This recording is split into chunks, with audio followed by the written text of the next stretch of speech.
Anastimodinkam, the Duchess of Shadows. Hello, dear readers.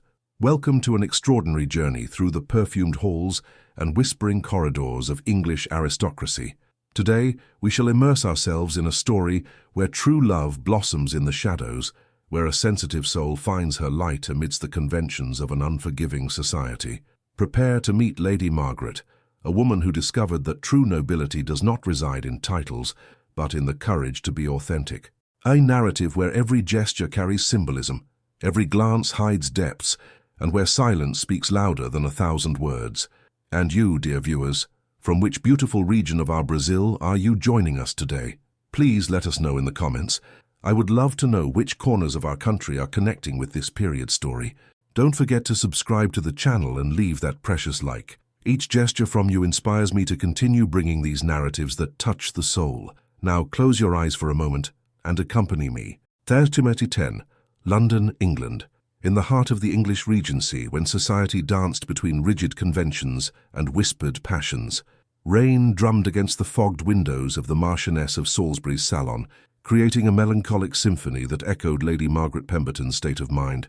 Leaning against the burgundy velvet curtains, she observed the social spectacle unfolding before her, like someone contemplating a theatrical piece in which she had never been invited to participate.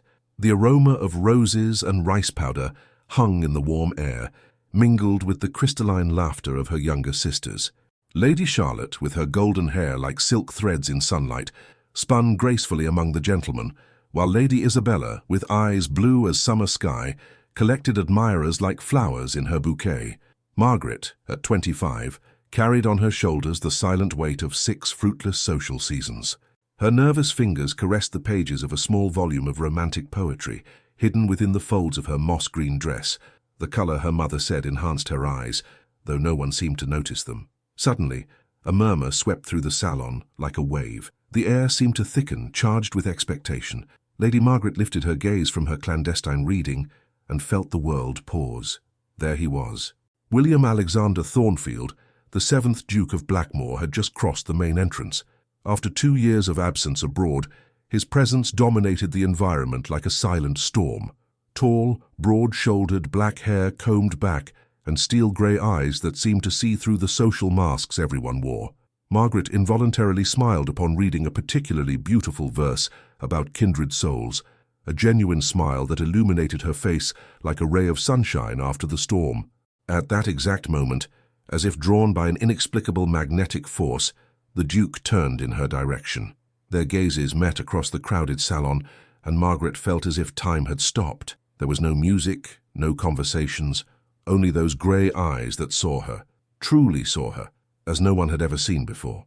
But the enchantment broke when Lady Victoria Ashford, an elegant widow of 26, glided up to the Duke with the grace of a serpent. Margaret quickly lowered her eyes to her book, her heart hammering against her ribs like a caged bird.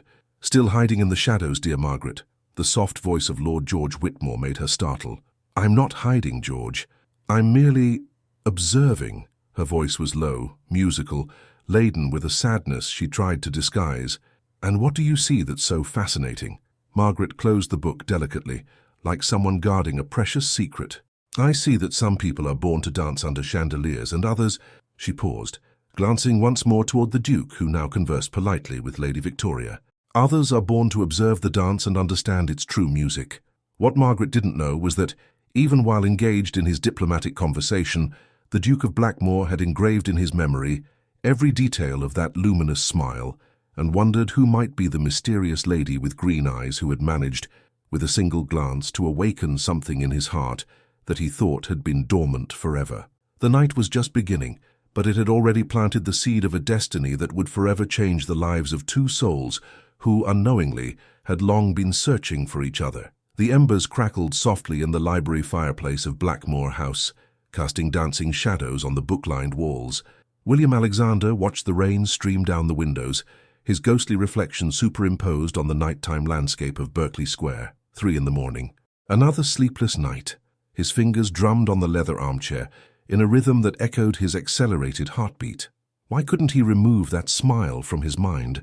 That way she had lifted her eyes from the book, as if sharing an intimate secret with the printed words.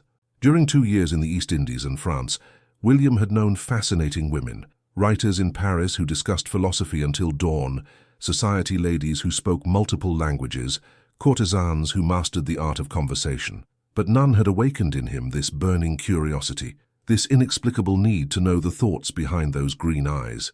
Lady Margaret Pemberton. He had discreetly inquired about her, the eldest daughter of the Earl of Ravenswood, known for her intelligence and discretion, 6 seasons without a single serious suitor, while her younger sisters shone like stars in the London social firmament.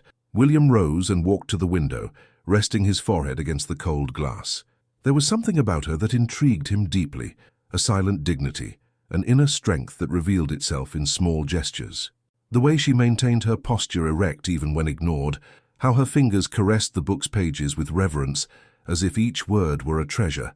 In France, he had learned to value intellectual depth in women. Superficial conversations about weather and social gossip bored him. He needed a companion who could understand not only his world, but also his silences, his reflections, his responsibilities as Duke. A discreet knock at the door interrupted his thoughts. "Enter," his hoarse voice cut through the silence. "Forgive me, Your Grace." The butler, Stevens, emerged from the shadows.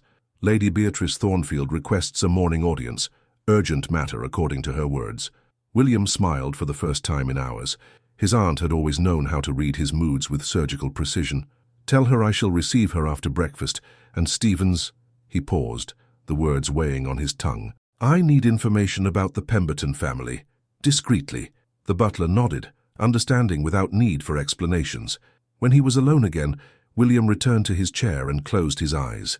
For the first time in years, he had found someone who awakened not only his curiosity, but something much more dangerous. Hope. Hope that there could exist a marriage based on genuine affection, mutual respect and, perhaps with time, true love. The fire crackled one last time, before reducing to smoking ashes, like a portent of the feelings that were beginning to ignite the heart of the loneliest duke in all of England. But would Margaret Pemberton be more than a simple distraction for his restless soul? Or would she be the key to opening doors in his heart that he had locked long ago? Morning would bring answers that would change both their destinies forever.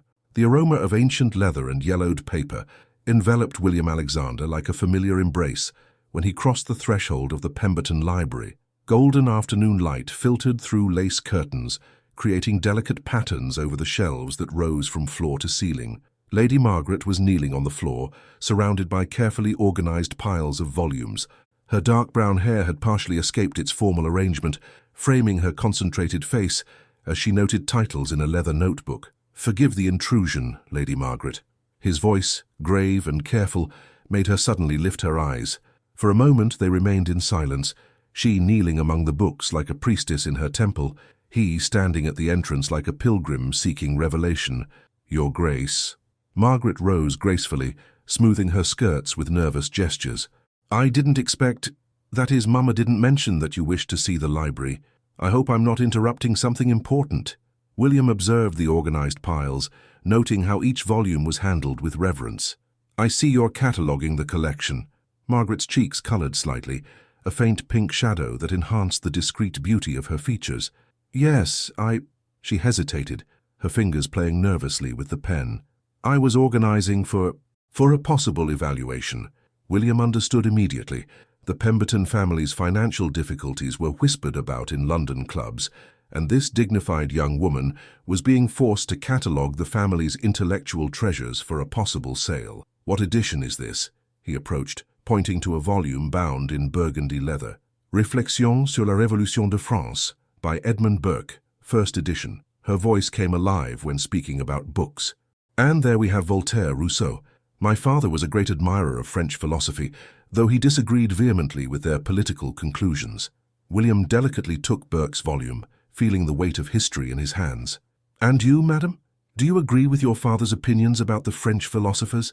Margaret paused, her green eyes shining with a flame William had not yet seen. "I believe ideas should be judged by their merits, not by the nationality of those who conceive them. Voltaire may have been irreverent toward religion, but his reflections on tolerance are illuminating. A courageous opinion for a young English lady. And dangerous?" she challenged him softly, an almost imperceptible smile touching her lips. "Intriguing." William returned the book to her hands, his fingers briefly brushing hers. Very intriguing. The touch was like an electric spark, causing both to recoil slightly.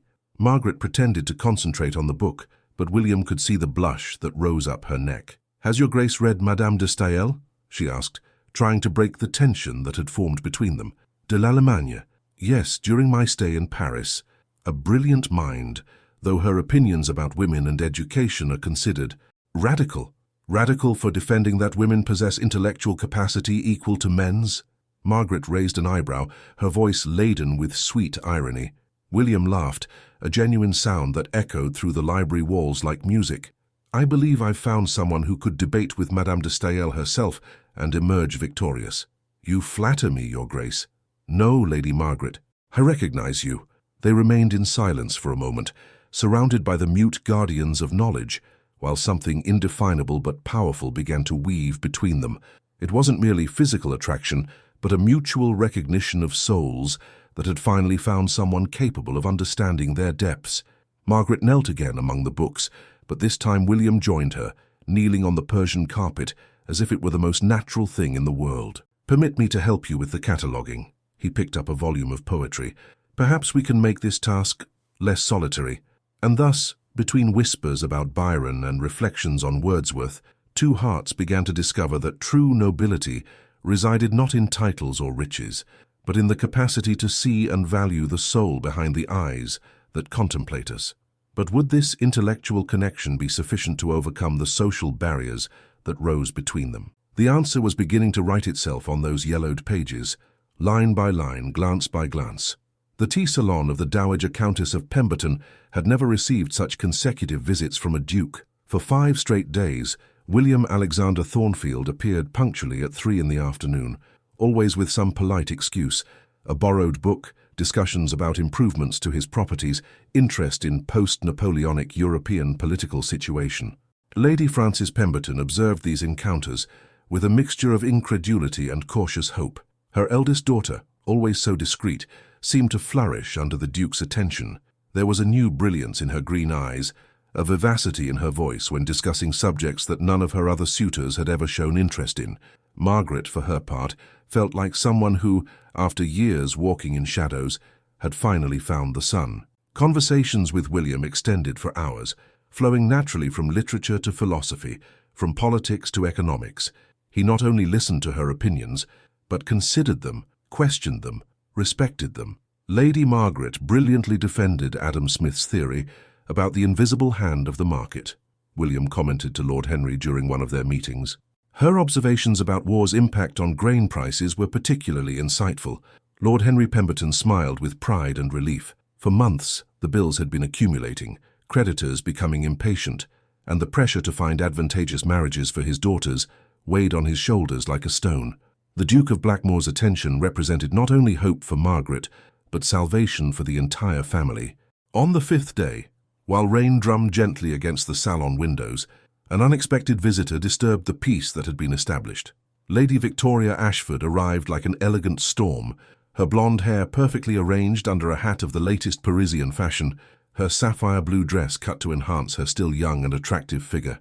"Lady Frances, what a pleasure to see you again," her melodious voice cut through the air. "And Lady Margaret, how radiant you look lately." Margaret felt a shiver run down her spine. There was something in the way Lady Victoria had pronounced the word radiant that sounded more like a threat than a compliment. "Lady Victoria, what a pleasant surprise." Margaret responded with all the diplomacy she could muster. "I imagine so." Victoria's blue eyes glittered with contained malice. "Especially considering that certain companies have become frequent in this house." At that moment, as if summoned by the tension in the air, William was announced. He entered the salon with his imposing presence, but Margaret noticed the almost imperceptible rigidity that took hold of his shoulders upon spotting Lady Victoria. "Your Grace." Victoria rose gracefully, making a curtsy that revealed exactly the right measure of décolletage. "What happiness to find you here. I was just commenting with the dear Ladies Pemberton about your frequent social presence lately." "Lady Victoria." William's voice was polite, but cold as marble. "Lady Margaret and I were discussing the situation of orphanages in Yorkshire. Perhaps your experience in charitable work could contribute to our conversation." "Oh, I prefer to leave such practical matters to people more suitable for that type of work." Victoria laughed. a crystalline sound that rang false to Margaret's ears. "I've always preferred to dedicate myself to society's more refined arts." Margaret felt the provocation like a slap. Lady Victoria was insinuating with venomous elegance that she was nothing more than a desperate spinster, clinging to any crumb of masculine attention. "I agree that each person should dedicate themselves to what they have natural talent for," Margaret responded with a serene voice but firm gaze. "Some are born to ornament salons, others to improve the world beyond them." The silence that followed was charged with electricity. William observed Margaret with something that seemed like admiration, while Lady Victoria gripped her fan with enough force to break it. "Well, I must go." Victoria rose abruptly. "Your Grace, I hope to see you at the Duchess of Marlborough's ball. I'm sure it will be enlightening." After her departure, the air seemed lighter, but Margaret felt strangely vulnerable. For the first time, someone had verbalized what she herself feared, that her growing intimacy with the Duke was merely a passing curiosity for him. "Lady Margaret," William's low voice made her lift her eyes. "I would like to show you something." He withdrew from his coat's inner pocket a small green velvet box. "Is it a gift?" she asked, confused. "It's a promise." He opened the box, revealing a brooch in the shape of an open book, delicately worked in gold and decorated with small sapphires. "For the woman who taught me that true beauty resides in the depth of the soul, not in the surface of adornments." Margaret felt her eyes well up. She had never received something so symbolically perfect, so revealing of the feelings of the one who offered it. "Your Grace, I—" Her voice failed. "William," he said softly. "Between us, just William." When he pinned the brooch to her dress, his fingers brushed her skin, and Margaret knew she was hopelessly, irremediably in love with the man who had seen her soul when all others saw only a worthless spinster. But the battle was just beginning. Lady Victoria would not give up easily, and Margaret would have to prove she was worthy not only of William's love, but of the title that might come with it. Morning mist enveloped Hyde Park like an ethereal veil, transforming the trees into ghostly silhouettes against the pale sky. Margaret walked beside William, along the damp paths, their steps echoing softly over the fallen autumn leaves. The crispness in the air carried promises of change, and she felt that something significant was about to happen. "Lady Margaret!" William's voice was lower than normal, laden with a tension she couldn't decipher. "There's something I must tell you." They stopped near the lake, where swans glided gracefully over the dark water like silver mirrors. Margaret felt her heart accelerate, feminine intuition whispering that this moment would change everything. "Since our first meeting in the library, I haven't been able to remove your image from my thoughts." William turned to face her completely.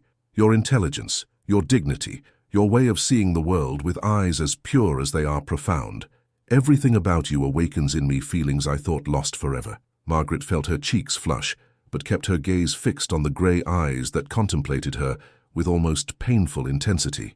"Would you honor me by agreeing to become my wife?" The words suspended themselves in the morning air like snowflakes, delicate and transformative. Margaret felt the world spin around her, the trees, the lake, time itself seeming to pause to witness that moment. "William," her voice came out as a whisper. Yes, I accept." He took her gloved hands between his, and Margaret felt as if an electric current ran through her entire being. There she was, the forgotten spinster, about to become a duchess. But more than that, about to marry the man who had taught her heart to truly love. "There's something else I must discuss with your father," William said gently. "Practical matters that, well, that might benefit your entire family." Margaret understood immediately. He was offering financial help, but with the delicacy of a true gentleman, without humiliating her father's pride. 2 hours later, in the Pemberton House Library, Lord Henry received the Duke's formal request with a mixture of relief and genuine emotion. "Your Grace honors me immensely." His hands trembled slightly as he served the cognac. "Margaret is special. She's always been different from other girls. More profound, more thoughtful. Exactly why I chose her, Lord Henry. I don't seek an ornamental wife, but a life companion. Someone who can walk beside me not only in salons, but in the responsibilities I carry as Duke." William then, with the diplomacy of one born to govern, discreetly mentioned his willingness to acquire some of the Pemberton's smaller properties for a generous price. Investments that would be mutually beneficial. Lord Henry accepted with the dignity of one who receives help from a future son-in-law, not charity from a stranger. "I would like to propose a courtship of 6 weeks." William continued. Sufficient time for Margaret to become accustomed to the idea and for us to plan a wedding worthy of her position as future Duchess. When Margaret was called to the library to receive her father's formal blessing, she found both men standing, smiling, with an aura of mutual satisfaction that warmed her inside. "My dear daughter," Lord Henry embraced her tenderly, "what pride I feel for you. I always knew your time would come." "Papa," Margaret whispered, tears finally flowing freely, "I'm happy, genuinely happy." That afternoon, when the announcement was made to Margaret's sisters, the reaction was an explosion of excitement and incredulity. Charlotte and Isabella embraced their elder sister with such sincere joy that Margaret realized that perhaps she had never been ignored out of malice, but simply overshadowed by her own tendency to hide in shadows. "You'll be a duchess," Charlotte exclaimed, her blue eyes shining with happiness. "And the Duke is so imposing, so mysterious. How did you manage to conquer him?" "By being herself," Lady Frances intervened, looking at Margaret with a mixture of pride and amazement. "Margaret has always been special. She just needed the right man to recognize it." While the family celebrated, Margaret retired to the garden, needing a moment to process the magnitude of what was happening. In 6 weeks, she would be Lady Margaret Thornfield, Duchess of Blackmore. The responsibility was frightening, but the prospect of spending life beside William filled her with radiant hope. The autumn wind played with her hair as she contemplated the late roses that still bloomed in the garden. Like them, she had discovered that even flowers that bloom later can be the most beautiful and lasting. But 6 weeks also meant 6 weeks for enemies to act, for malicious tongues to loosen, for her to prove herself worthy of the love she had conquered. The true test was still to come. The 6 weeks that followed the engagement passed like a dream woven in golden and scarlet tones. Margaret found herself living a life she had never imagined possible, not only as the bride of a duke, but as someone truly seen and valued by the one she loved. William appeared every day at Pemberton House, sometimes for family luncheons, other times for intimate walks through the gardens. But it was when he took her to see his social projects that Margaret truly understood the depth of the man she would marry. "This orphanage houses 40 children," William explained as they walked through the clean, well-lit corridors of the institution in Whitechapel. "But my dream is to expand, create schools where they can learn trades, not just survive." Margaret observed the children who ran to greet the Duke, the affectionate way he addressed each one by name, how his eyes softened when conversing with the shyest girls. "And the girls?" she asked. "What future is offered to them beyond domestic work?" "That's an excellent question." William stopped walking, turned to her with an intensity that made her blush. "What do you suggest?" "Education. True education. Teaching them to read, write, count, perhaps even languages." Margaret warmed to the theme. "An educated woman can be a governess, lady's companion, even manage a household's business. She doesn't need to depend only on marriage to survive." "Like you," William said softly. "Like me, if circumstances were different," she agreed, but with the difference that they would have true choices. That afternoon, as they returned home in the ducal carriage, William took Margaret's hand between his. "I would like you to help me create this school," he said, "not only as my Duchess, but as my partner in everything that's important to me." Margaret felt her heart expand in her chest. Never had anyone offered her not only love, but purpose, not only a title, but a true role in the world. "It would be an honor," she whispered. During these weeks, Margaret also began to understand the complexities of administering the vast ducal properties. William took her to meetings with his administrators, explained the particularities of agricultural management, the politics of leasing, investments in London. "A duchess needs to understand business as much as embroidery," he would say with a smile. "Your opinions will be valuable, especially considering your insightful understanding of economics." But it wasn't only the great questions that brought them closer. It was the small moments. When William brought rare books from his personal library for her to read, when she embroidered in silence while he worked on his correspondence, when they shared opinions about art, music, and discovered affinities that went far beyond their initial intellectual attraction. One morning, Margaret awoke with the sudden realization that she had fallen completely in love. It wasn't just admiration or gratitude. It was deep, burning love that made her sigh when thinking of him, that made her count the hours until their meetings.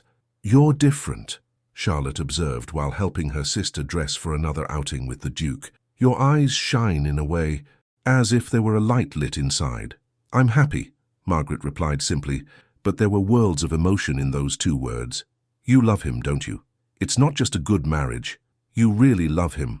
Margaret stopped combing her hair and turned to her younger sister. "I do love him, yes, more than I thought it possible to love someone. And he? Does he love you too?" "I believe so." Margaret blushed. "He hasn't said the words yet, but there's something in the way he looks at me, how he touches my hand, how he smiles when he thinks I'm not watching." That afternoon, as if he had heard her thoughts, William took her to see the inside of Blackmore House. The mansion was magnificent, with salons that could host small balls, a library that made the Pembertons seem like a bookshelf, and gardens that extended as far as the eye could see. "This will be your home," he said when they reached the room that would be hers, an elegant chamber with a view of the rose garden. "I hope you'll feel happy here." "I'll be happy wherever you are." The words came out before she could censor them, laden with honesty that left her vulnerable. William approached slowly, as if fearing to frighten her. When he was close enough for her to feel the aroma of his cologne mixed with the masculine scent of his skin, he raised his hand and delicately caressed her face. "Margaret." His voice was hoarse. "My dear Margaret." The kiss that followed was soft, almost reverent, but laden with a contained passion that made Margaret understand she wasn't the only one who had lost herself completely in that unexpected love. When they separated, both were breathing irregularly. William rested his forehead against hers, and Margaret could see in his grey eyes a depth of feeling that mirrored her own. "Only 2 weeks left," he murmured. "An eternity," she whispered back. But not everyone was happy with that growing intimacy. Through London's salons, malicious whispers began to spread, and Lady Victoria Ashford sharpened her claws for what would be her final attack. The final war was about to begin. The Duchess of Marlborough's ball sparkled with a splendour that rivaled the royal court's own festivities. Bohemian crystal chandeliers projected dancing rainbows over the guests, while the aroma of jasmine and French champagne hung in the golden night air of London. Margaret descended the marble staircase beside William, conscious of all the gazes that turned toward them. The midnight blue silk dress she wore had been his gift, accompanied by a set of sapphires that had belonged to the Duke's mother, a clear message to all society about his serious intentions. "Are you nervous?" William asked quietly, his gloved hand covering hers on his arm. "Not when I'm by your side," Margaret replied, and was rewarded with one of those rare smiles that made her heart race. The sapphire necklace weighed delicately on her neck, each stone capturing light like fragments of night sky. Margaret knew that wearing the Thornfield family jewels was almost a marriage declaration in itself, a silent announcement that soon she would be more than a fiancée. She would be Duchess. "Lady Margaret, how dazzling you look tonight."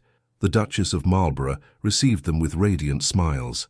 "And that sapphire set. How long since I've seen those jewels." "They belonged to dear Duchess Anne, didn't they, Your Grace?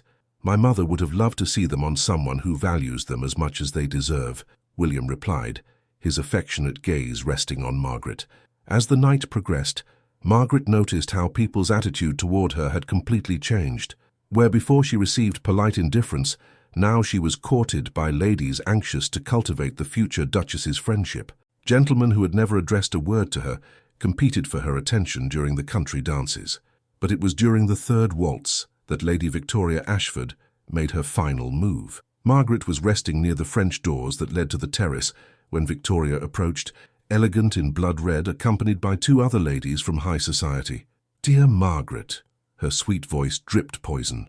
"What a wonderful night for a celebration, don't you think?"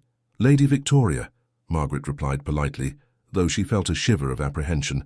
"I was just commenting with Lady Pembroke and Lady Fairfax about how true love is rare in our circles," Victoria continued, her fan fluttering like a predatory bird's wings. "So many marriages of convenience, financial necessity for family salvation." The blow was direct and brutal. Margaret felt as if the air had been sucked from her lungs, but maintained a serene expression. "Indeed," she agreed calmly. "It's a happiness when 2 people meet through genuine mutual affection, independent of any external considerations." "Oh, but it's so difficult to be certain of true motives, isn't it?" Lady Pembroke joined the attack. "Especially when there's so much urgency involved." "Urgency?" Margaret asked, her voice still controlled, but a dangerous flame beginning to shine in her green eyes. "Well, 6 seasons.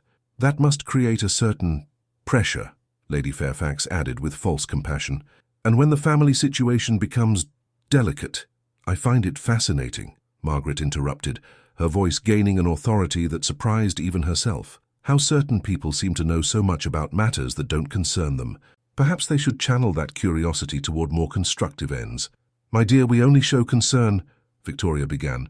"Your concern is touching, Lady Victoria." Margaret cut her off, her tone now icy as English winter. "But unnecessary. See, when two people truly connect, through shared ideas, common values, mutual respect, and yes, genuine love, motivations become crystal clear to any intelligent observer." She paused, letting the implicit insult take effect before continuing. "Of course, those who have never experienced such a connection might have difficulty recognizing it when they see it." The silence that followed was charged with tension. Victoria was pale, her nails dug into the fan's handle. Victoria tried to respond, but Margaret hadn't finished. "Now, if you'll excuse me, my fiancé awaits me for our waltz." Margaret turned gracefully, the train of her dress whispering against the marble. "Enjoy the rest of the evening." She crossed the salon with a queen's posture, conscious that several people had witnessed the confrontation. William waited near the orchestra, and when he saw her expression, something dangerous flashed in his eyes. "What happened?" he asked quietly while guiding her to the dance floor. "Nothing, I couldn't handle myself," Margaret replied, letting herself be enveloped by the music and the protection of the strong arms that guided her through the waltz. "My brave warrior," William murmured in her ear, making her shiver. "I'm proud of you." As they danced, Margaret realized that something fundamental had changed in her that night. She was no longer the timid young woman who hid in shadows. She was a woman who had found her voice, her strength, and was ready to claim her place in the world. The sapphires on her neck captured the chandelier light, transforming each movement into a spectacle of shimmering blue. But the true transformation was interior. Lady Margaret had discovered she possessed not only the intelligence and dignity William admired, but also the courage necessary to be his duchess. The music ended, but they remained embraced for a moment longer than would be considered appropriate, lost in each other's gaze. 2 weeks, William whispered, repeating the words that had become their private mantra. "An eternity," Margaret echoed, but this time her voice carried a promise. She would be worthy of every moment of waiting. The private gardens of Blackmore House slumbered under the golden light of late afternoon, the last autumn roses exhaling their melancholic perfume in the fresh October air. Margaret walked slowly along the gravel paths, her fingers delicately brushing the silky petals that seemed to whisper ancient secrets to the wind. William had insisted on personally showing her his London residence, and she understood it was more than a tour. It was a declaration that this would be her world, that she would be the mistress of those domains, the guardian of those family traditions. "This rose garden was planted by my great-grandmother." William's deep voice made her turn. He approached along a side avenue, still wearing the formal clothes from his morning commitments, but with a more relaxed expression than she was accustomed to seeing in public. "They're magnificent." Margaret breathed deeply of the aroma. "Even at season's end, they still hold such beauty, like certain women who only become more beautiful with time, with knowledge, with depth." He stopped beside her, his grey eyes reflecting the golden light. "Margaret?" There was something different in his voice, a vulnerability she rarely heard. Margaret turned completely to face him, noticing how he seemed to be struggling against some kind of internal hesitation. "There's something I've been trying to say for weeks, but the words always escape me when I'm in your presence." William took her hands between his, the delicate fabric of gloves doing little to diminish the electricity of that touch. Margaret's heart accelerated, feminine intuition whispering that she would finally hear the words her own heart had been screaming for so long. "For 2 years abroad, I convinced myself I had lost the capacity to feel," he continued, his voice low and intense. "I met brilliant women in Paris, fascinating ladies in the Indies, but they all seemed empty, like beautiful paintings without soul." Margaret swallowed hard, fearing and desiring at the same time to hear what would come next. "Then I saw you at that ball, smiling at a book as if you were sharing a secret with the words, and something in my chest awakened." His fingers delicately caressed hers. "It wasn't just physical attraction, Margaret, it was recognition, as if my soul had found its companion." Tears began to blur Margaret's vision, but she blinked to keep them under control. "I love your intelligence, which challenges and inspires me. I love your silent dignity, which never bows, but never humiliates. I love your genuine compassion for the less fortunate." His voice became hoarser. "I love you, Margaret. completely, irrevocably, eternally. Oh, William, the words came out as a choked sigh. I love you too, so much that sometimes I'm frightened by the intensity of the feeling. He released her hands only to delicately frame her face between his palms, his thumbs caressing the tears that finally fell. My greatest fear, she whispered, is not being worthy of you, of being Duchess, of meeting expectations. Stop, William interrupted her gently. You're already more Duchess in spirit than many who were born to the title. Your kindness, your wisdom, your inner strength, these are the qualities that make someone truly noble. But what if I fail? What if I don't know how? Then we'll learn together. He inclined his forehead to rest against hers. I don't seek a perfect wife, Margaret. I seek a true partner, someone who walks beside me not because she must, but because she chooses to do so every day. The kiss that followed was different from the previous ones, deeper, more urgent, laden with the passion both had kept carefully controlled during the weeks of courtship. When they separated, both were breathing irregularly. 1 week, William murmured against her lips. An eternity, Margaret echoed, but this time her voice carried anxious anticipation instead of lamentation. Margaret, he drew back slightly, his eyes searching hers, promise me you'll never doubt my love, no matter what they say, what they whisper through the salons. You have my heart completely. I promise, she whispered. If you promise, you'll be patient with me, that you'll teach me to be the Duchess you deserve. You're already perfect as you are. He gently kissed her forehead. But I promise we'll be together in everything, always. As they walked back to the house, arms intertwined, hearts finally united not only by affection, but by declared love, Margaret felt as if she had finally found her place in the world, not as a shadow in her own home, but as the chosen half of someone's soul who saw her exactly as she was and loved her for it. The sun was beginning to set, tinting the gardens gold and scarlet, like a portent of the golden days awaiting them. In 1 week, she would become Duchess, but today she had become something even more precious, a woman truly loved. The autumn wind danced among the roses, carrying away Margaret's last insecurities and bringing the promise of a future written in sapphires and shared dreams. November's morning mist embraced Westminster Abbey like a bridal veil woven by angels themselves. Margaret Pemberton awoke on the last day she would bear that name, her room bathed in golden light, filtering through Irish lace curtains. In a few hours, she would be Lady Margaret Thornfield, Duchess of Blackmore. Nervousness danced in her stomach like frenzied butterflies, but it was sweet nervousness, tempered by absolute certainty that she was about to unite with the man she loved beyond any rational measure.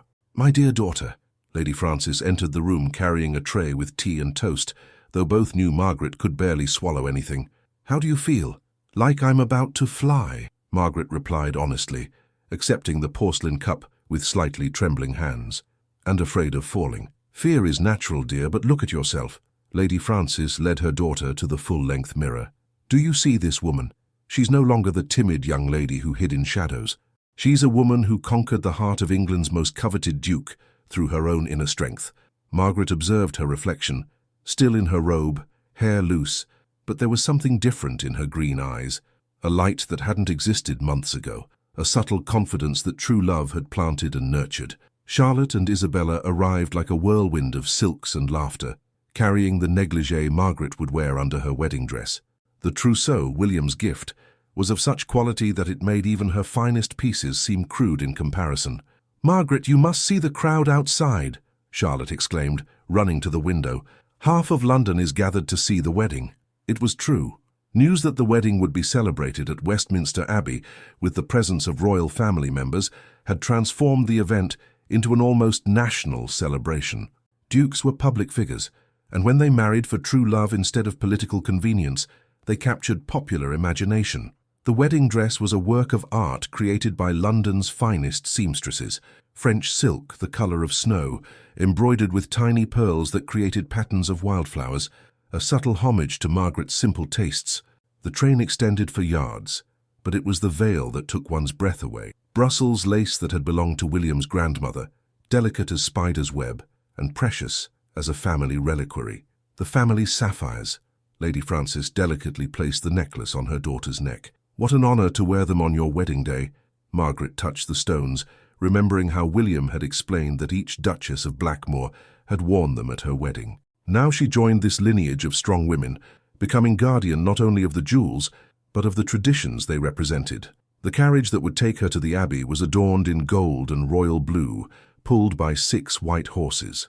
Lord Henry waited outside, elegant in his ceremonial uniform, eyes shining with contained tears upon seeing his daughter.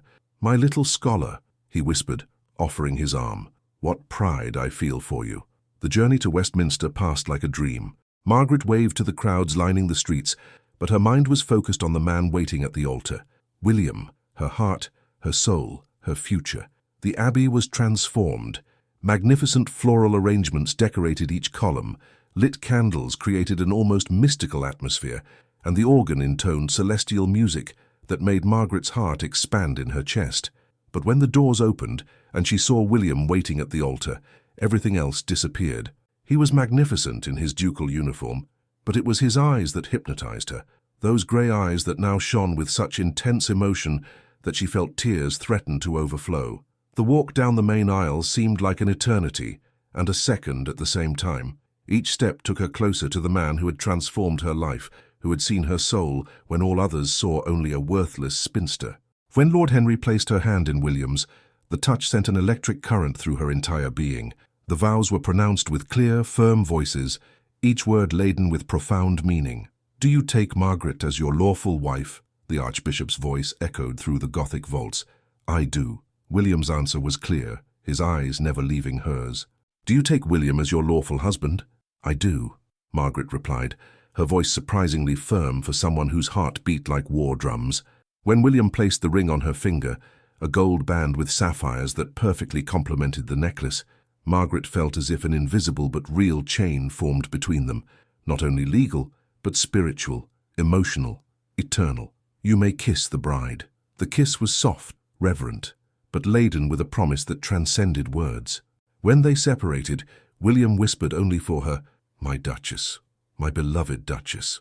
Westminster's bell tolled, announcing to the world that Lady Margaret Pemberton had officially become Margaret Thornfield, Duchess of Blackmore. But for her, the title mattered less than the certainty that she had found her soulmate, her partner for all of life. The reception at Blackmore House was a spectacle of elegance that rivaled royal banquets.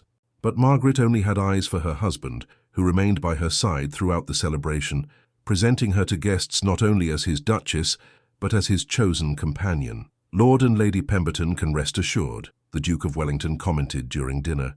"Blackmore has found not only a wife but an intellectual ally. Observe how she converses about European politics, fascinating in such a young woman." As the night progressed, Margaret felt not only accepted, but celebrated by the social circle that had once ignored her. It was as if William's love had revealed qualities that had always been there, waiting only for proper recognition to flourish. When they were finally alone, already in the early morning hours, William took her hands and kissed them delicately. "Any regrets?" he asked, touching vulnerability in his voice.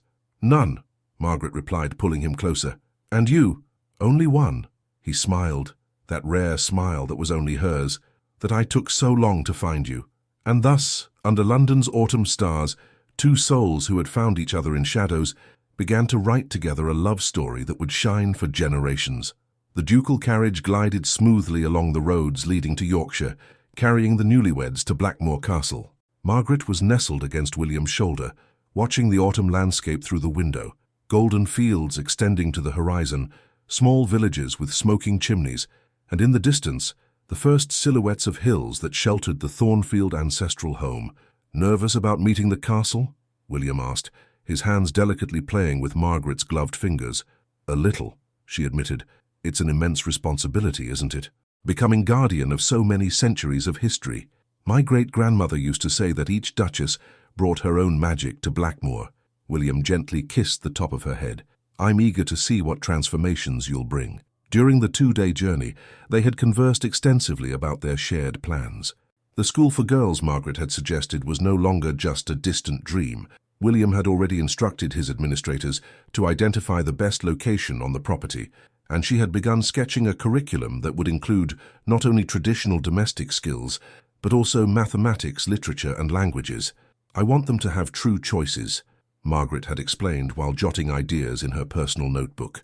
"An educated woman can be independent, can contribute to society in meaningful ways, as your future Duchess is already doing, William had replied, admiration evident in his voice.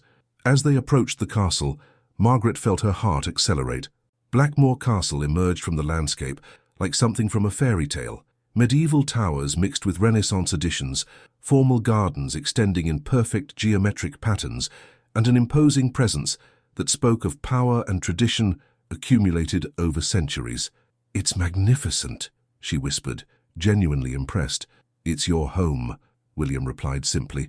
The arrival was a ceremony in itself. All the servants lined up in the main courtyard, from the head butler to the young kitchen maids, all eager to meet the new Duchess. Margaret descended from the carriage with the grace she had learned in recent months, but it was her genuine warmth in greeting each servant by name. William had given her a list during the journey that immediately won their hearts. "Welcome home, Your Grace." Mrs. Patterson, the head housekeeper, made a respectful curtsy. "I hope to learn much from your experience and contribute positively to Blackmore." During the castle tour, Margaret was fascinated not only by the grandeur of the main halls, but by the details that revealed William's personality.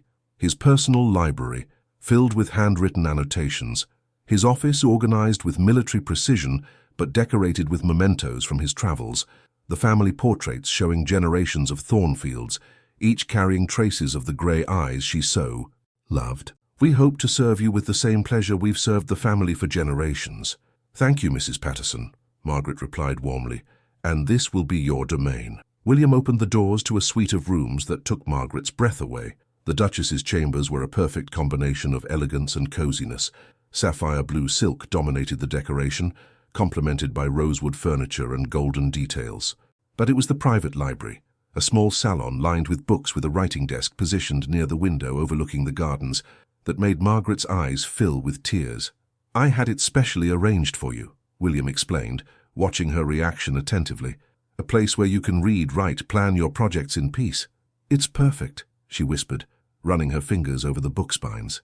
"Simply perfect." That first night at Blackmore, while dining in the family salon, a more intimate version of the great banquet hall, William introduced Margaret to the property's main administrators. She listened attentively to discussions about harvests, leases, and improvements to workers' houses, asking intelligent questions that demonstrated her genuine interest in understanding all aspects of her new responsibilities. "The new school, Your Grace." Mr. Hartwell, the principal administrator, consulted his papers. "We've identified 3 possible locations. Perhaps you would like to inspect them tomorrow?" "That would be wonderful," Margaret replied, then turned to William. "Could you accompany me? I greatly value your opinion on which location would be most suitable." "Of course," he smiled, delicately touching her hand. "We're partners in everything, remember?" Later, while Margaret prepared for sleep in her new chambers, assisted by a young maid named Annie, who had been designated as her personal lady's maid, she reflected on how her life had completely changed.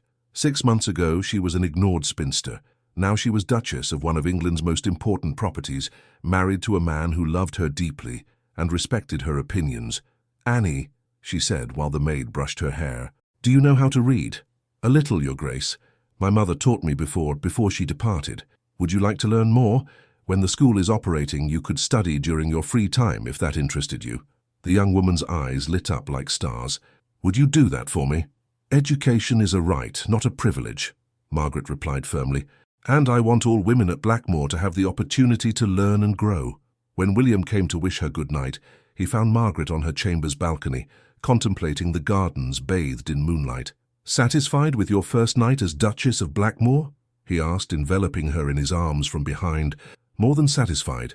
She leaned against him, feeling completely safe and loved. "I feel as if I've finally found my purpose in the world." "And what is that purpose?" "To love you," she turned to face him, "and to use the position you've given me to make a difference in other people's lives. To show that a duchess can be more than a social ornament." William kissed her then, a kiss full of pride, love, and promises for the future. "My revolutionary duchess," he murmured against her lips. "Our revolution," she corrected, "because we'll do everything together." And thus, under Yorkshire's starry sky, officially began the reign of Duchess Margaret of Blackmore, an era that would be remembered not only for the couple's happiness, but for the progressive changes they would bring to the property and to all the lives they touched. The future stretched before them like an open field, full of possibilities and promises, written in sapphires and shared dreams. Winter's first snowflakes danced beyond the windows of Margaret's private library, creating delicate patterns on the glass, while she finalized plans for the girls' school. 3 months had passed since her arrival at Blackmore Castle, and each day brought new discoveries about the complexities of administering a ducal property. "The foundations are ready, Your Grace."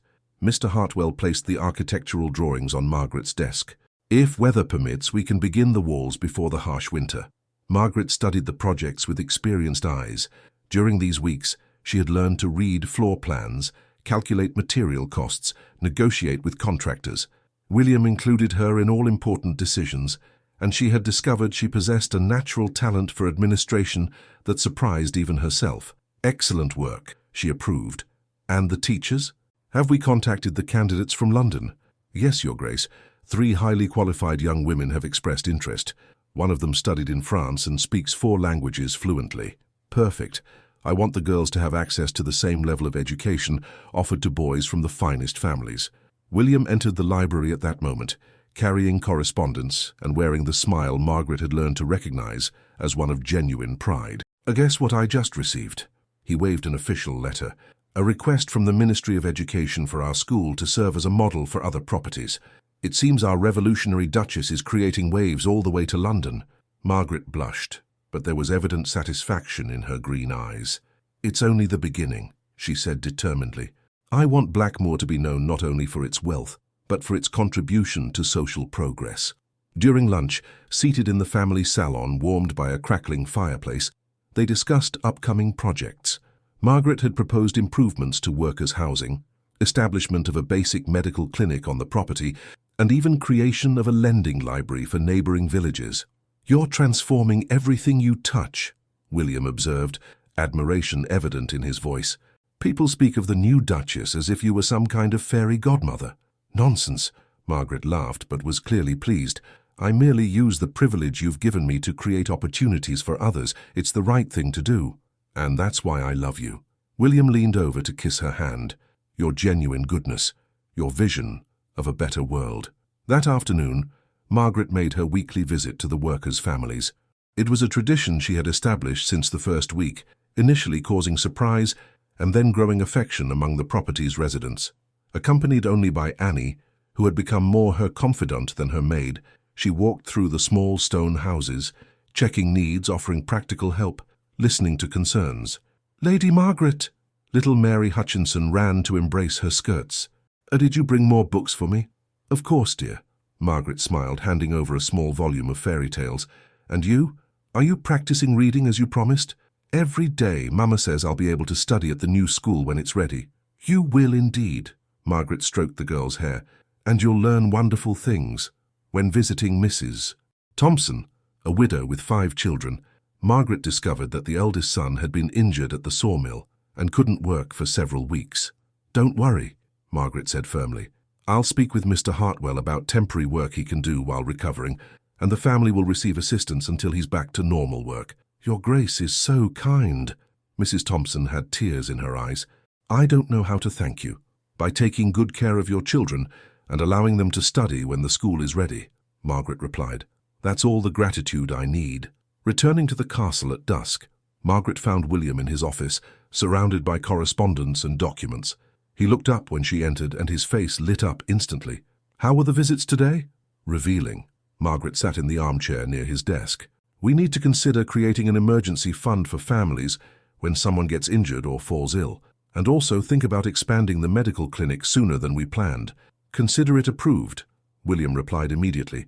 "Your practical compassion is one of the qualities I most admire in you." "William," Margaret hesitated, then took a deep breath. "There's something I've been thinking about." "Tell me, what if we wrote about our experiences? As account of how a rural property can implement positive social changes. It could inspire other landowners to follow similar examples." William stopped writing and looked at her intently. "You want to become a public social reformer?" "I want to use our position to create real change," Margaret replied with conviction. "Not only here at Blackmore, but throughout England. Imagine how many lives we could touch if other properties adopted similar practices." "My rebel Duchess," William smiled, rising to approach her. "Are you aware this might attract criticism, that some will consider our ideas too radical?" Let them criticize. Margaret raised her chin with determination. History is made by people who dare to challenge the status quo. William pulled her into his arms, kissing her with a passion that mixed physical love with deep admiration for her strength of character. Then we'll write together, he murmured against her lips, and face the consequences together. As night fell over Blackmore Castle, bringing with it the aroma of snow and promises, Margaret and William sat side by side in the library, beginning to sketch ideas for what would become a revolutionary manifesto on aristocratic social responsibility. What shall we title it? William asked, pen suspended over paper. Noblesse oblige, a new paradigm for modern aristocracy, Margaret suggested without hesitation. Perfect, William began to write. Like our entire life together, and thus surrounded by books and warmed by mutual love, two reformers disguised as Duke and Duchess began to plant seeds of change that would flourish throughout Victorian England, proving that true love can indeed transform not only two lives, but an entire world. The snowstorm outside intensified, but inside the library, protected by love's warmth and illuminated by hope's flame, Margaret and William wrote the future line by line, word by word, dream by dream. Spring arrived at Blackmore like a symphony of colors and fragrances, but brought with it winds of change that tested the new order established by the ducal couple. Margaret was in her private garden, supervising the planting of medicinal herbs that would be used in the property's clinic, when Annie came running with a worried expression. "Your Grace, visitors have arrived from London." The young woman was breathless. "Lord Pembroke and Lady Victoria Ashford. They come with many companions." Margaret felt a chill run down her spine. Lady Victoria's presence never boded anything good, and Lord Pembroke was known for his conservative opinions about social reforms. "Where is the Duke?" "At the stables with the veterinarian, examining the new horses." "Send for him immediately." Margaret rose, brushing dirt from her hands. "And prepare the main salon to receive the guests. Serve appropriate tea and refreshments." When Margaret descended to the main salon, she found a true delegation waiting. Besides Lord Pembroke and Lady Victoria, there were 3 other lords she recognized as influential landowners and 2 ladies from London high society, all impeccably dressed, but with expressions that varied between malicious curiosity and poorly disguised disapproval. "Lady, forgive me, Your Grace." Lord Pembroke rose with a bow that bordered on sarcastic. "What a pleasure to see you in your new position." "Lord Pembroke, Lady Victoria?" Margaret replied with all the ducal dignity she had cultivated. "What a pleasant surprise. To what do we owe the pleasure of this visit?" Lady Victoria, radiant in an emerald green dress that enhanced her eyes, smiled with all the venomous sweetness Margaret remembered. "We heard so many fascinating stories about the innovations at Blackmore." Her voice dripped false admiration. "We simply had to come see these revolutionary projects personally." William arrived at that moment, bringing with him the aroma of leather and fresh air. His eyes hardened slightly upon seeing the composition of the visitor group, but his ducal education remained impeccable. "Gentlemen, ladies," he greeted each individually, "what an honor to receive you at Blackmore. Your Grace." Lord Ashworth, one of the present proprietors, stepped forward. "We came because we are concerned about certain news that has reached London." "What kind of news?" William asked, his voice dangerously calm. "About schools for rural workers, free clinics, housing reforms financed by proprietors," Lord Pembroke enumerated as if listing crimes. "Ideas that, frankly, we consider dangerous to the established order." Margaret felt anger flame in her chest, but kept her voice controlled. "Dangerous how, Lord Pembroke?" "My dear Duchess," Lady Victoria intervened with condescension, "educating workers too much can give them ideas above their station. It might inspire inappropriate ambitions, questioning of natural hierarchy." "Natural hierarchy," Margaret repeated, her voice gaining a coldness that made William approach her discreetly. "And who exactly determined that some human beings are born naturally superior to others?" The silence that followed was charged with tension.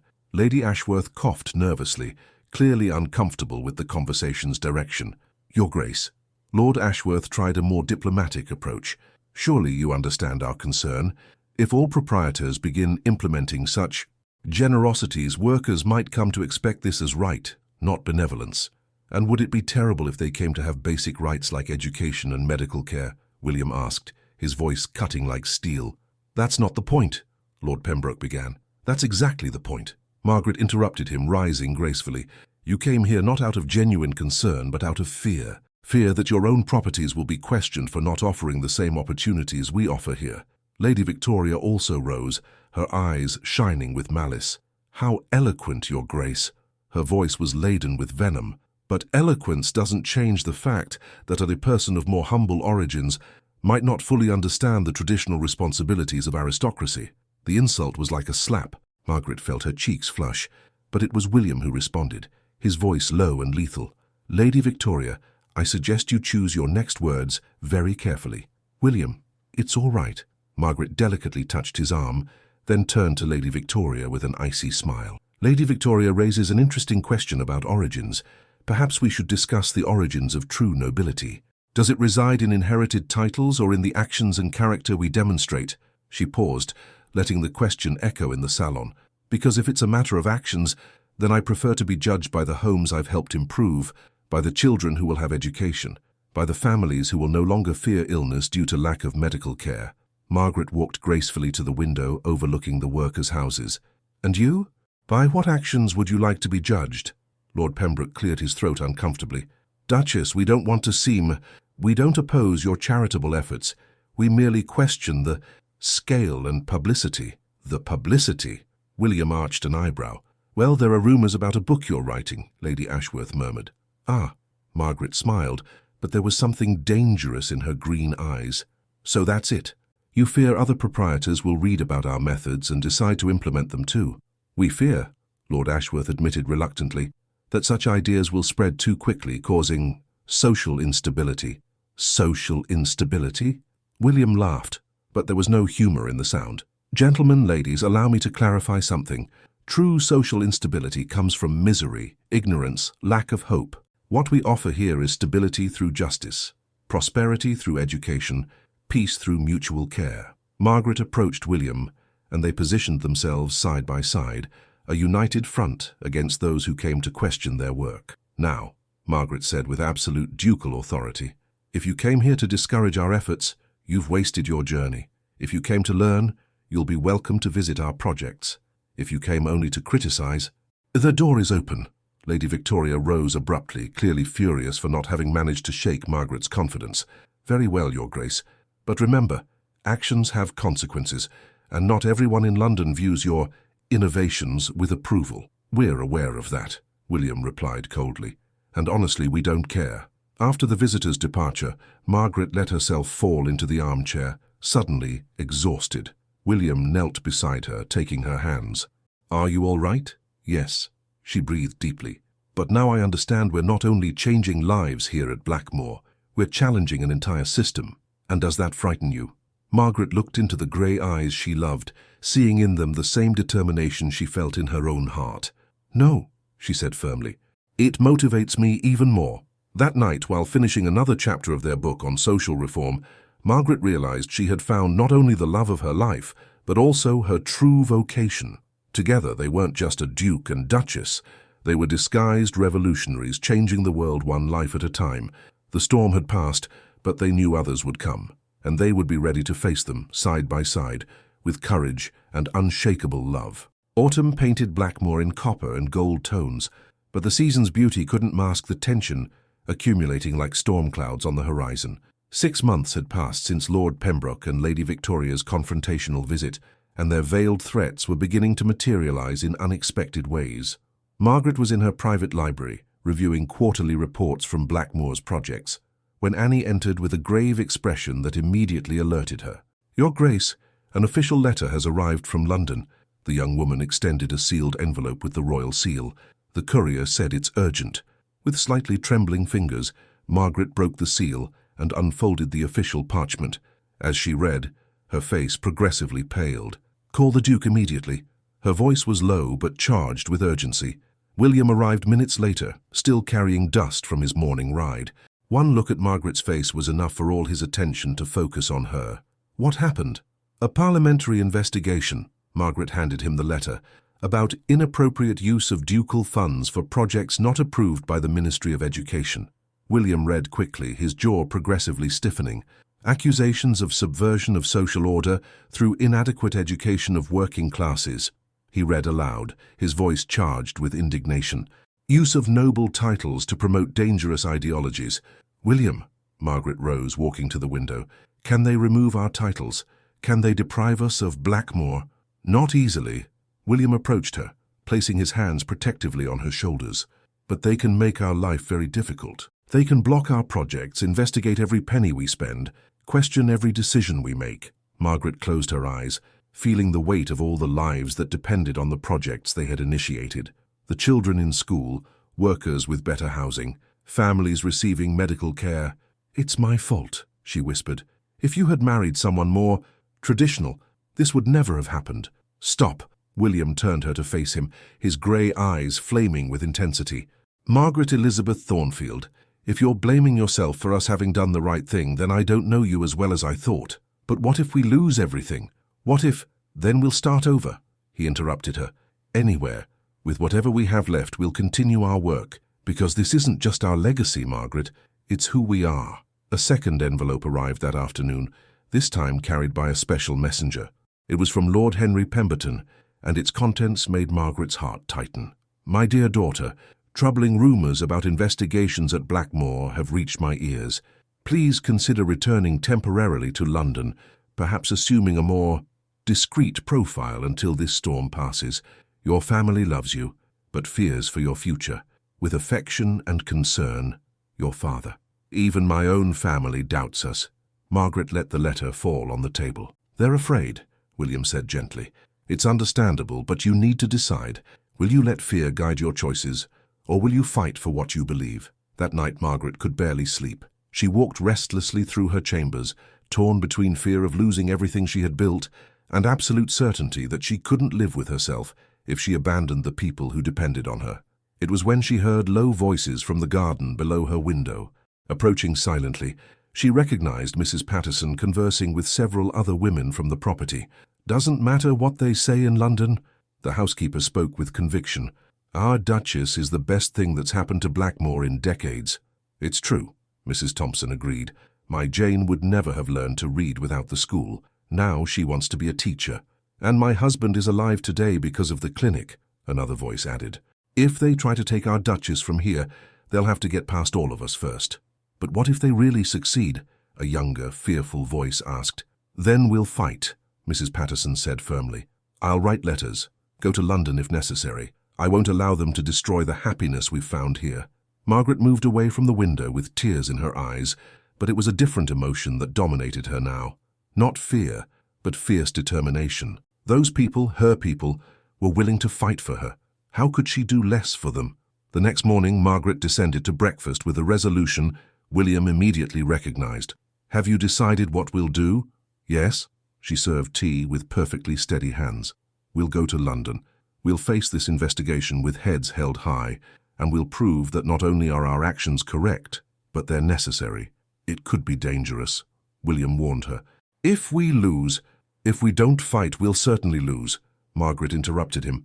And more importantly, if we don't fight, all the people who believed in us, who changed their lives based on our promise of a better future, will lose too. She rose, walking to the window overlooking the school where children ran and played during recess. Look at them, William. Her voice was charged with emotion.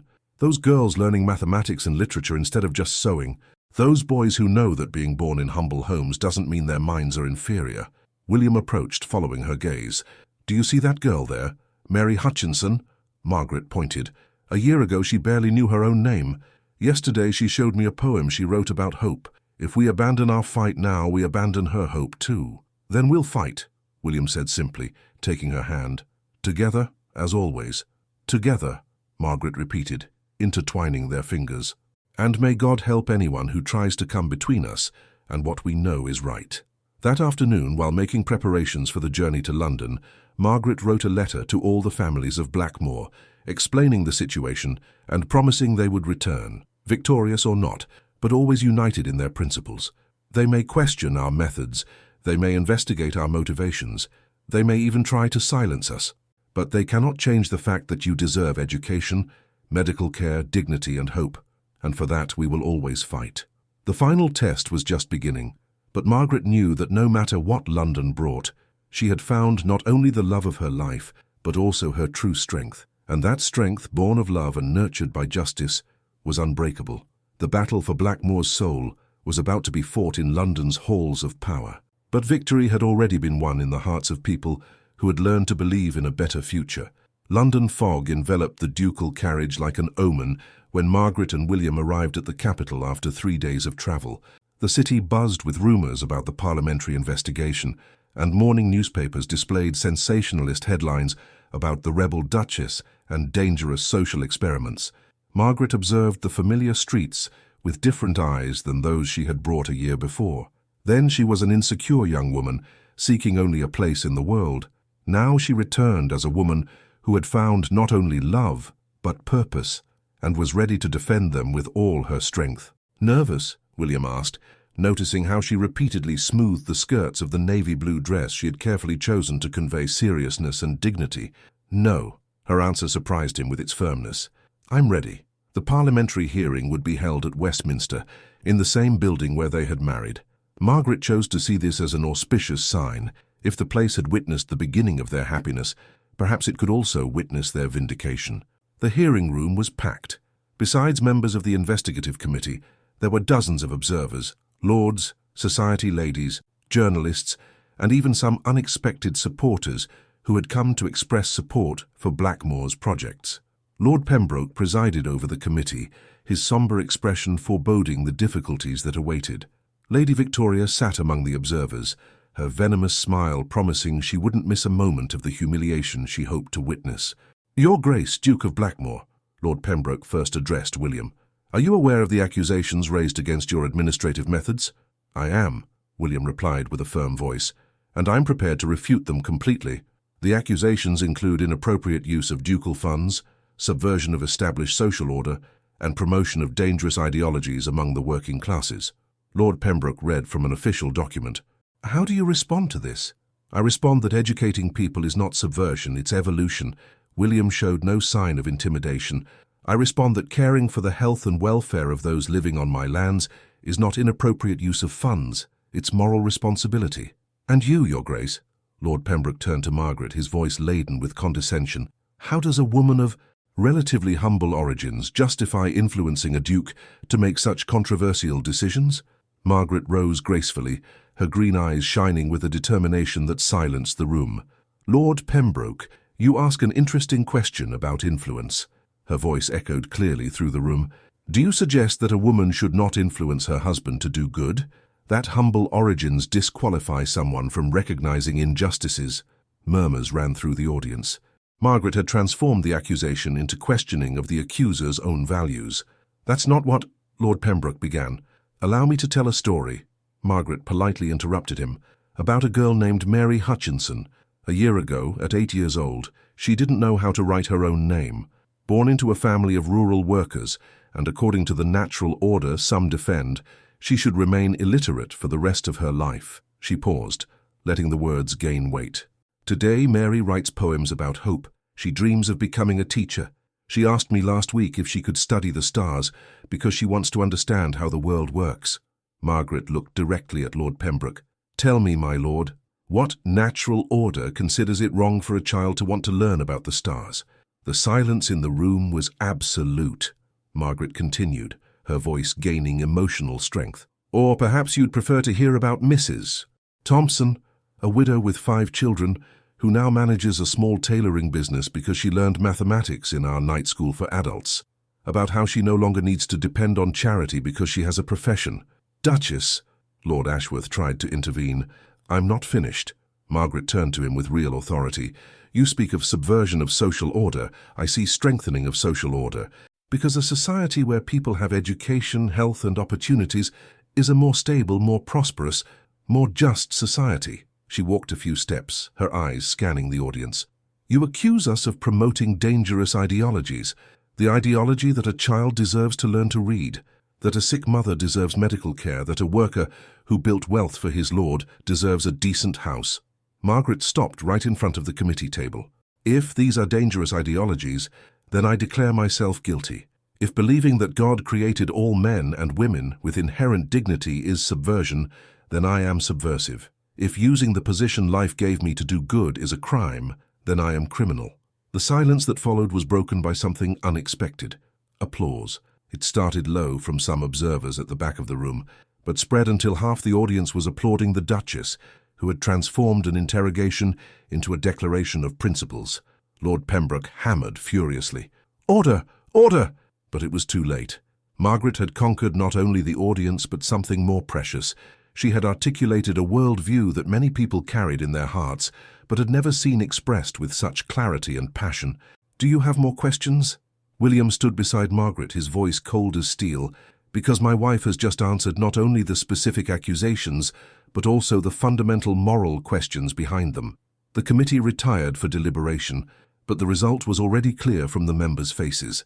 2 hours later, they returned with a verdict that surprised even the couple's supporters.